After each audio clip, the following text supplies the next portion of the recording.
Bismillahirrahmanirrahim. Assalamualaikum warahmatullahi wabarakatuh. Hari ini kita akan belajar berkenaan perkara yang membatalkan solat. Apakah maksud perkara yang membatalkan solat? Ini bermaksud apabila kita melakukan perkara-perkara yang membatalkan solat, maka solat kita akan terbatal. Oleh itu, kita perlu mendirikan solat semula. Baiklah.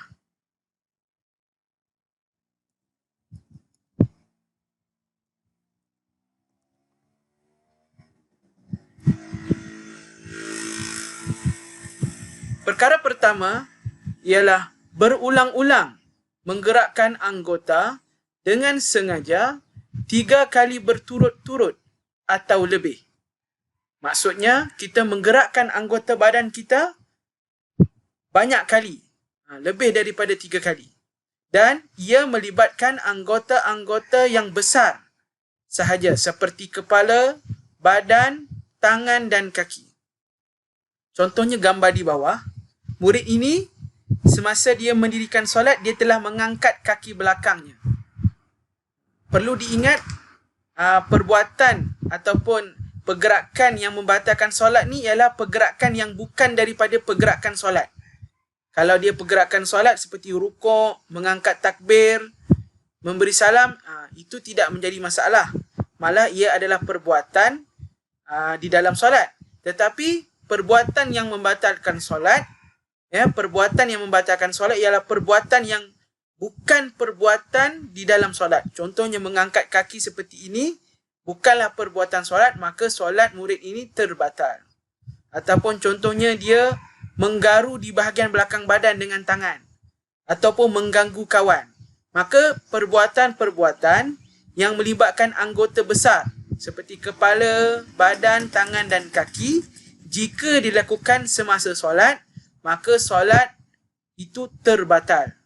Kena bermula balik solat daripada takbiratul ihram. Okey.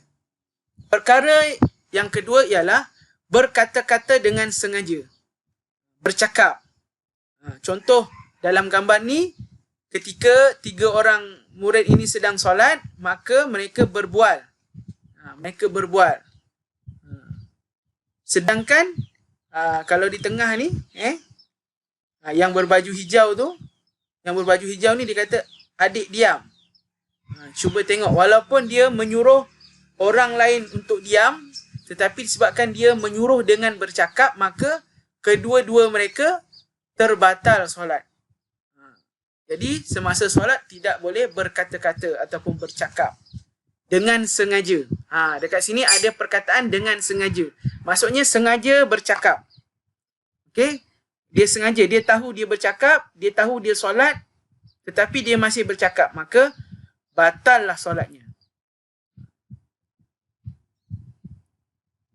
Yang ketiga, meninggalkan rukun.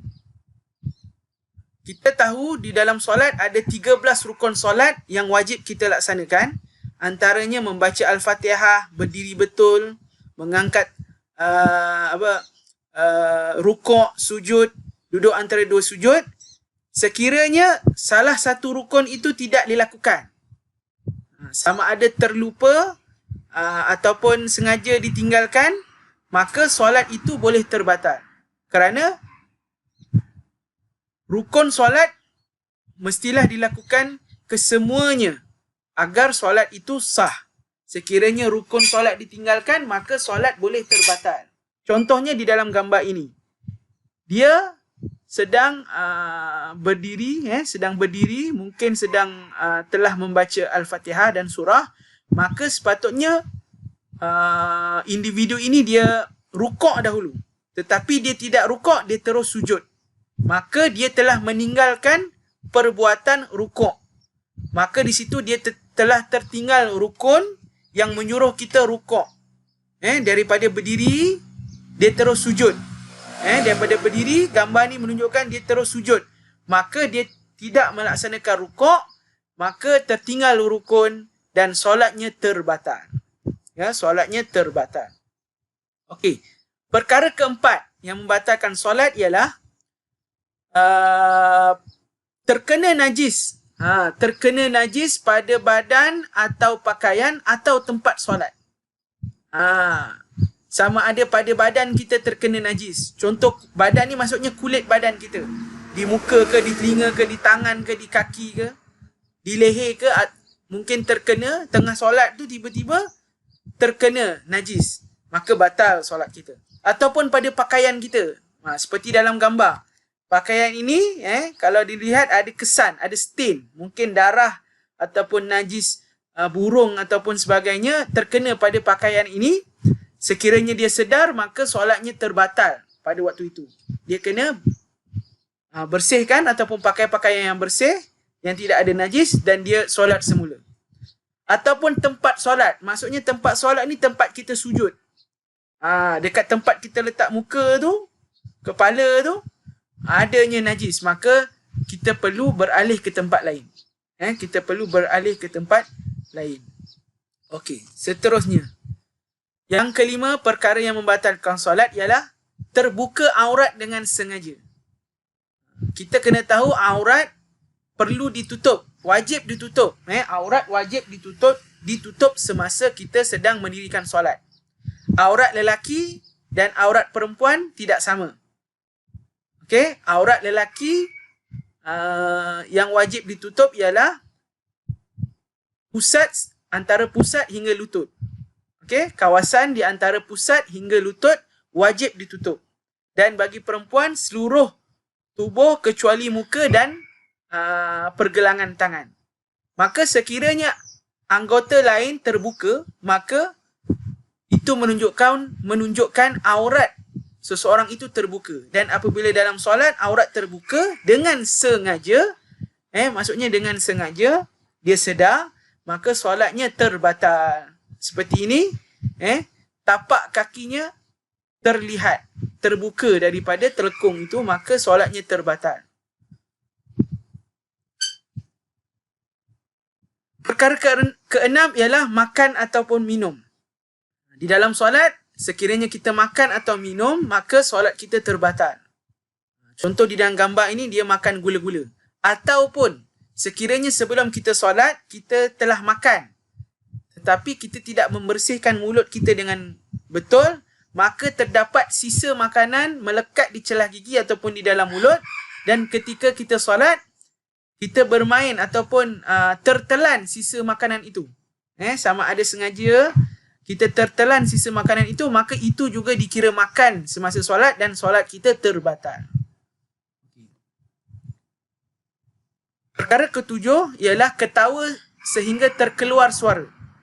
Seperti dalam gambar ni, kedua individu ni sedang solat dan kawannya mungkin terlihat ataupun teringat ataupun ternampak perkara yang melucukan, maka dia ketawa sehingga keluar suara ketawa itu. Ha ha ha ha. Kena bezakan ketawa dengan senyum. Senyum tidak ada bunyi, tetapi ketawa ada bunyi. Sama ada perlahan ataupun kuat. Sekiranya ada saja bunyi keluar suara walaupun sedikit. Walaupun sedikit, maka batal solat itu atas sebab dia telah ketawa. Ataupun lebih-lebih lagi ketawa yang terlalu kuat. Ha ha ha ha, seperti tengok rancangan lawak. Contohnya, maka solat itu terbatal. Yang ke-8, hilang ingatan kerana gila atau pitam. Contoh dalam gambar ni, semasa dia solat, dia hilang ingatan ataupun pitam. Pitam ni satu keadaan di mana kita boleh pingsan. Ataupun pening yang terlalu, yang sangat sakit kepala sehingga dia tidak sedarkan diri.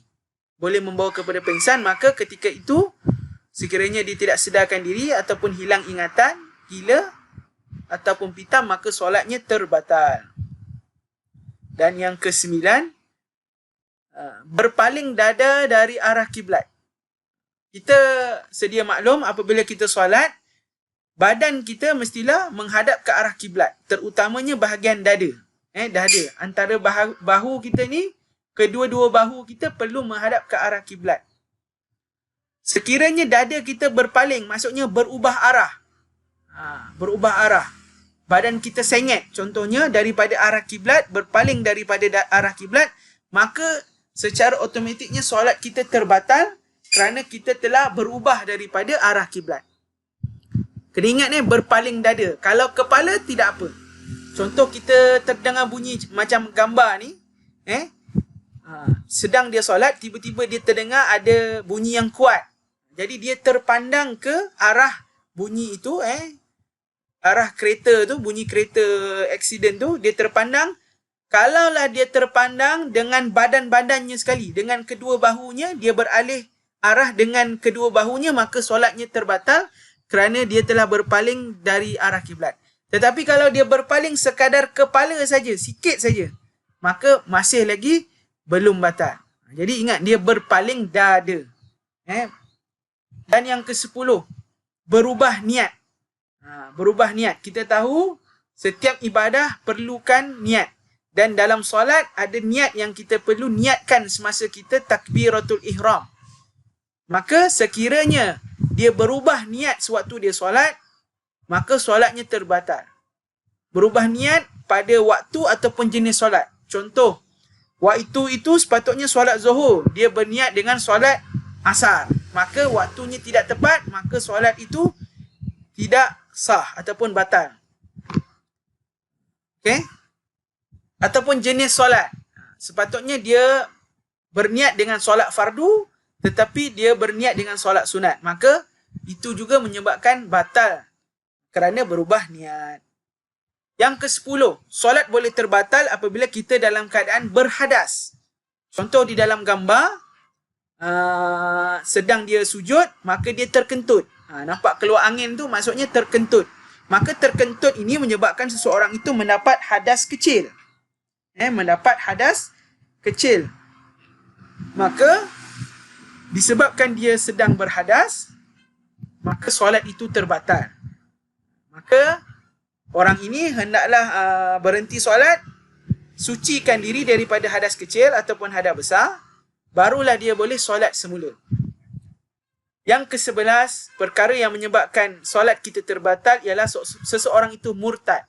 Apakah itu murtad? Murtad ialah keluar daripada Islam. Na'udzubillah min zalik. Kita tidak boleh mengeluarkan kata-kata ataupun melakukan perkara yang menyebabkan kita murtad. Murtad bukan sahaja kita terbatal solat, tetapi lebih teruk lagi kita berdosa kerana kita telah terkeluar daripada Islam. Itulah tadi 11 perkara yang menyebabkan perkara-perkara yang menyebabkan batal solat kita. Sekiranya kita melakukan antara perkara-perkara tersebut, maka solat kita terbatal dan kita perlu melaksanakan semula solat itu daripada awal. Sekian saja, wabillahi taufiq wal hidayah. Wassalamualaikum warahmatullahi wabarakatuh.